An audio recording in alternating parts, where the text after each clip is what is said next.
ચેનલમાં આપનું હાર્દિક સ્વાગત છે। તો સ્ટાન્ડર્ડ સેકન્ડ ની અંદર તમે જે આપણી આ ફોર્થ ગ્રામર બુક છે ને એની અંદર તમે એ સાઉન્ડ વોવેલ્સ આપણે શીખ્યા।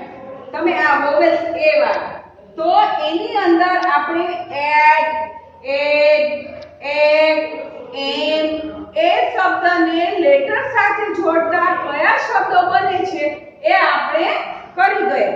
તો હવે આજે આપણે લીવ 4 ની અંદર વોવેલ્સ ઈ ના સાઉન્ડ વર્ડ કરવાના છે।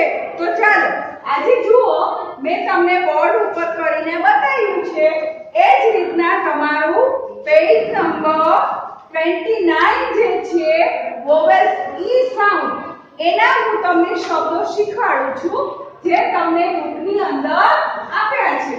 તો પહેલું છે એડ એડ ને કયો વર્ડ લેટર આપતા કયો વર્ડ બને છે તે જુઓ।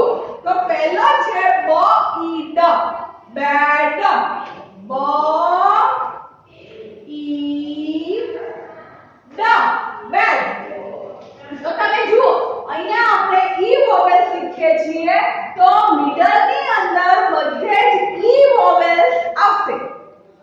પહેલા આપણે એ સાઉન્ડ વર્ડ્સ કર્યા તો એમાં બધે મિડલ માં એ સાઉન્ડ આવતો તો હવે આની અંદર તમારે બધા વર્ડ ની અંદર ઈ સાઉન્ડ આવશે।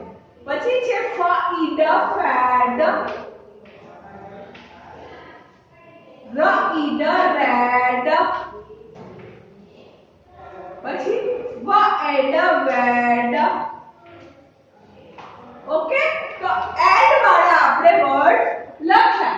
હવે છે તમારે એગ ઈ જી એગ તો બ ઈ ગ બેગ બ ઈ ગ બેગ। પછી છે લેગ તો લ ઈ ગ લેગ। પછી છે પેગ પ ઈ ગ પેગ। જો જી છે ઈ નીચેની રેડ લાઈન સુધી આવશે। પછી છે કેગ તો ક ઈ ગ કેગ। આ રીતે એગ વાળા બેગ લેગ પેગ એગ એ વર્ડ શીખ્યા। હવે આપણે છે ઈ ટી એગ ઈ અને ટી લગાડવાથી આપણે કયો વર્ડ બને છે તો કે બ ઈ ક બેટ બ ઈ ક બેટ લ ઈ ક લેટ પછી જ ઈ ક જેટ મ ઈ ક મેટ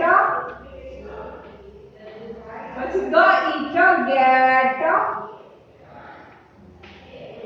આ રીતે બેટ લેટ જેટ મેટ ગેટ આ એન વાળા વર્ડ્સ આપણે કર્યા। હવે છે ઈ એન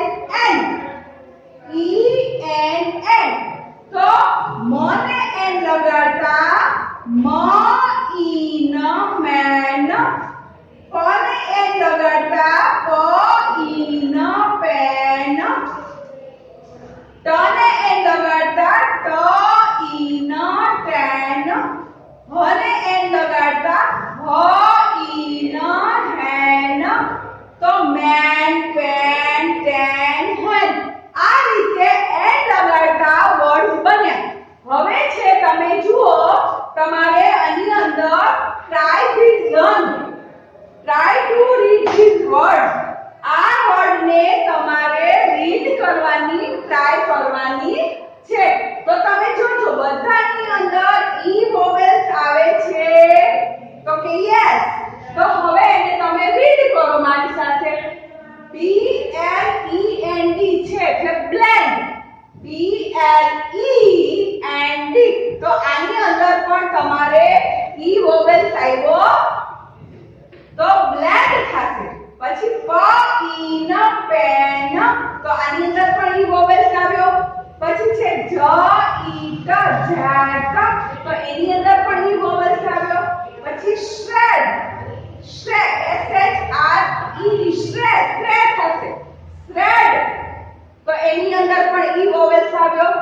પછી red, R E D red, તો એની અંદર પણ ઈ વોવેલ્સ આવ્યો.